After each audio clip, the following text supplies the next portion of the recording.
तमिलनाडु की राजनीति में एक बड़ा उलटफेर हुआ है।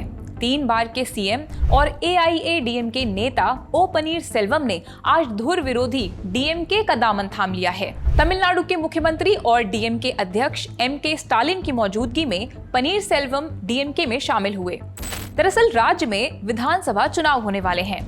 इंडिया टुडे की एक रिपोर्ट के मुताबिक पनीरसेल्वम को बोडी मेट्टूर विधानसभा सीट से इस मुकाबले में उतारा जा सकता है। थेनी की ये सीट उनका गढ़ भी है और 2021 में वो यहाँ से चुनाव जीत चुके हैं। माना जा रहा है कि ओपीएस को यहाँ से टिकट देकर दक्षिण तमिलनाडु के वोटों को बटोरने की कोशिश रहेगी। डीएमके में शामिल होने के बाद पनीरसेल्वम ने डंके की चोट पर यह भी दावा कर डाला कि पलनीस्वामी का घमंड पार्टी को चुनाव जीतने नहीं देगा। उनके मुताबिक पलनीस्वामी डिक्टेटरशिप चला रहे हैं और इसकी वजह से एआईएडीएमके का बेड़ा गर्क होने वाला है। एआईएडीएमके को शायद ये रास ना आए क्योंकि पनीरसेल्वम के उनके खिलाफ उतरने से उनके वोटों में सेंध लग सकती है। लोग ही नहीं, पार्टी कार्डर भी बिखर सकता है। अब पनीरसेल्वम के डीएमके में शामिल होने के बाद दूसरी पार्टियां भी तंज कसने का मौका कहां छोड़ने वाली थी। कांग्रेस के नेता प्रमोद तिवारी का कहना है कि डीएमके और एआईडीएमके दोनों ही तब तक थी जब तक जयललिता जिंदा थी। आज उनकी पहचान और आइडियोलॉजी दोनों खो चुकी हैं।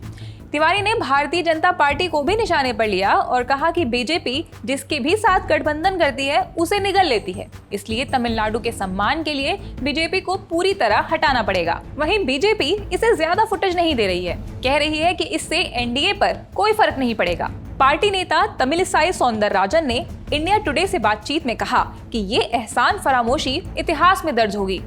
पिछले साल जुलाई में ओपीएस धड़ा एनडीए से अलग हो चुका है। एआईएडीएमके में भी दरार पहले ही पड़ चुकी थी। साल 2016 में जयललिता के निधन के बाद से पनीरसेल्वम और पलनीस्वामी के बीच युद्ध चल रहा था। पार्टी में दबदबा किसका रहेगा, इसको लेकर दोनों नेता भिड़ते ही जा रहे थे। आखिरकार पलनीस्वामी पनीरसेल्वम को दरकिनार करने में कामयाब भी रहे। साल 2022 में पनीरसेल्वम को पार्टी से निकाल दिया गया। आरोप लगे कि वो पार्टी विरोधी गतिविधियों में शामिल थे। पनीरसेल्वम एक वक्त पर जयललिता के खास माने जाते थे। उनकी जगह पर कई बार ओपीएस ने पद संभाला था। जयललिता के निधन के बाद उन्होंने मुख्यमंत्री पद भी संभाला था, लेकिन कुछ ही महीनों में उससे हाथ धो बैठे थे।